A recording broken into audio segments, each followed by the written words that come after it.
இந்த ட்ரெய்லர் பார்க்குறப்பயே வந்து எனக்கு அப்படியே கஜினி படம் தான் தோணுச்சு. அதில வந்து சஞ்சய் ராமசாமி, இதுல சஞ்சய் விஸ்வநாத். இந்த 2 கேரக்டருக்கும் நெறைய சிமிலாரிட்டீஸ் இருக்கு. இந்த டீசர் பார்க்குறப்பயே நம்ம புரிஞ்சுக்க முடியுது. அவர் ரொம்ப வந்து ஒரு இன்ட்ரோவர்ட்டான ஒரு பணக்காரரா வந்து சூர்யா இருக்கிறாரு. அப்படி இருக்கிறப்போ, அங்க எப்படி நம்ம அசின் வந்து அந்த இன்ட்ரோவர்ட்ட உடைச்சு, ஒரு மாரி ஒரு ஜாலி ஆகுவாங்கல்ல, அந்த மாரி தான் இங்க மமிதா வந்து பண்ணியிருக்காங்க, இந்த இந்த ரோல. ராதிகா அவர்கள் தான் வந்து நம்ம சூர்யாவுக்கு அம்மாவா பண்ணியிருக்காங்க. அவங்களுக்கு இது வந்து ஒரு சாதாரணமான ரோல் தான். இதே ரோல வந்து அவங்க மிஸ்டர் லோக்கல்லயும் பண்ணியிருக்காங்க. அதாவது கணவனை இழந்து ஒரு ஒரு பையன வந்து வளர்க்குறங்கிற அந்த கேரக்டர்.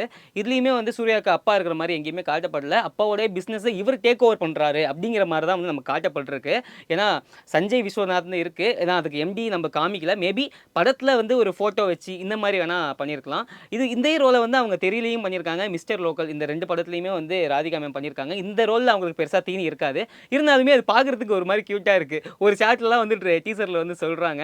எங்கிருந்துடா புடிச்சிட்டு வந்த இவள அப்படிங்கிற மாரி. அது கண்டிப்பா வந்து ஃபேமிலி ஆடியன்ஸ் மத்தியில பயங்கரமா வந்து வொர்க் அவுட் ஆகுங்கிறதுல எந்த டவுட்டுமே வந்து கிடையாது.